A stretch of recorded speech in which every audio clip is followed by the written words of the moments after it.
شکریہ کہ آپ لوگوں نے میرے ساتھ تعاون کیا اور میری ٹیم کے ساتھ تعاون کیا۔ ڈاکٹر یاسر ستی الخیری صاحب، اگر میں کہوں گفتگو کو سمیٹیے گا، بے شک 2 منٹ لگا دیں، میسج کو دیجیے گا، اپنے اخلاق کو بہتر کرنا ہو اور اس میں ڈویژن میں نہ کروں، نہ شیعہ سنی فساد کا مجھے مسئلہ ہو، نہ مجھے کوئی P T I known league, نہ لبیک کا وہ ایک مسئلہ ہو، نہ مجھے پٹھان ملک چودھری راجے کا مسئلہ ہو، مجھے کوئی بھی لسانیت نہ ہو، نہ پنجابی سندھی بلوچ ہو، میں بس ایک انسان کو دیکھوں اور میں کہوں کہ یہ میرا مسلمان بھائی ہے۔ کیسے میں اپنا اس کو دیکھ کر اخلاق بہتر کروں؟ دیکھیں جی، اس کے لیے بڑا آسان سا نسخہ ہے کہ ہم انسانیت پہ جائیں، کہ قرآن مجید میں اللہ تبارک و تعالیٰ جب اپنا تعارف کروا رہے ہیں تو اللہ فرماتا ہے الحمدللہ رب العالمین، کہ رب المسلمین نہیں بلکہ رب العالمین، کہ میں عالمین کا رب ہوں۔ اور حضور علیہ السلام کا جب تعارف فرمایا تو فرمایا وَمَا أَرْسَلْنَاكَ إِلَّا رَحْمَةً لِّلْعَالَمِينَ، رحمةً للمسلمین نہیں بلکہ عالمین۔ تو یہ قرآن کا اور صاحب قرآن کا فلسفہ ہمیں قرآن اور حدیث سے ملتا ہے کہ جب بھی بات کی جائے تو عالمین کی بات کی جائے، انسانیت کی بات کی جائے۔ میں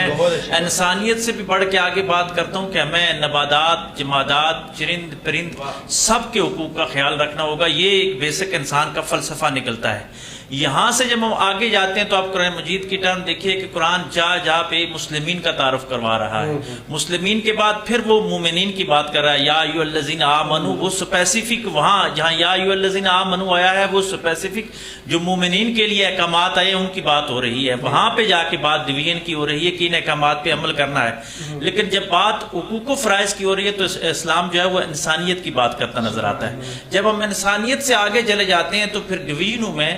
مسلمانوں کی ہم اطاعت کی بات کرتے ہیں۔ اطاعت امت جو ہے نا، یہ بہت بڑی بات ہے،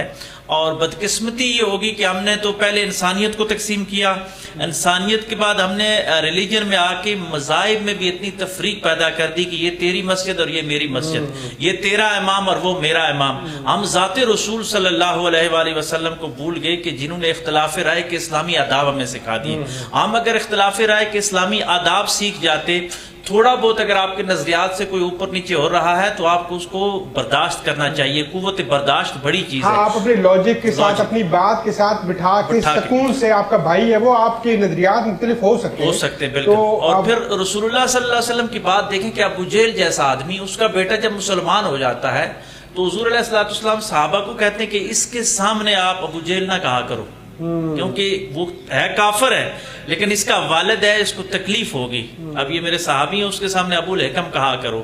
کیوں کہ نام بھی حالانکہ اتنا بڑا دشمن ہے، لیکن پھر بھی حضور علیہ السلام نے برداشت کا درس دیا۔ یہ برداشت اگر ہم اپنے اندر پیدا کر لیں، اور پھر لسانیت کے اندر ہم نے اردو سپیکنگ اور پنجابی سپیکنگ اور فلاں فلاں، ہم پھر جا کے پاکستانی ہیں، ہم انسان مسلمان اور پھر پاکستانی کی ٹرم پہ ہیں۔ اس سے کم پہ اگر ہم اکتفا کریں گے تو ہم مارے جائیں گے، اور جو ہماری چھوٹی چھوٹی پہچانیں ہیں یہ ہمیں لسانیت میں، فرقہ واریت میں اور پھر گروہ اس میں تقسیم کر کے انسانیت سے بہت نیچے ہمیں لے جائیں گی۔ ہمیں کبھی بھی جو ہے وہ کمپرومائز نہیں کرنا چاہیے، ہمیں کمپرومائز جو ہے وہ صرف اور صرف مسلمان پہ کرنا چاہیے اور انسان پہ کرنا چاہیے۔ میرے خیال میں اگر اس چیز پہ ہم آ جائے تو اس سے بڑا